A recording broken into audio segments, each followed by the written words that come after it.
আপনারা কি জানেন অত্যন্ত ভাগ্যবান জীবী কৃষ্ণ ভাবনা অনুশীলনে ব্রতী হয়?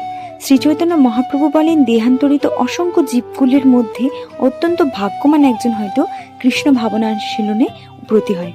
কৃষ্ণ ভাবনার অমৃত মুক্ত হস্তে সর্বত্র বিতরণ করা হলেও বিশেষত এই কলিযুগে সকলেই তা গ্রহণ করে না। এই জন্য শ্রীমদ্ ভাগবতে কলিযুগের লক্ষণ গ্রহণ মন্দভাগ্য বলে বর্ণনা করা হয়েছে।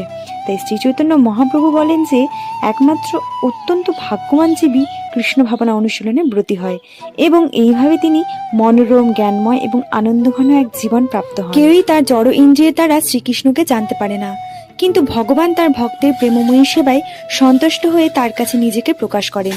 যেহেতু ভগবানের নাম, রূপ, গুণ, লীলা ইত্যাদি জড় ইন্দ্রিয় গ্রাহ্য নয়, তাই তাকে বলা হয় অধক্ষ, অর্থাৎ ইন্দ্রিয় অনুভূতির অতীত। ভগবত ভক্তি বা ভগবানের প্রতি প্রেমময়ী সেবার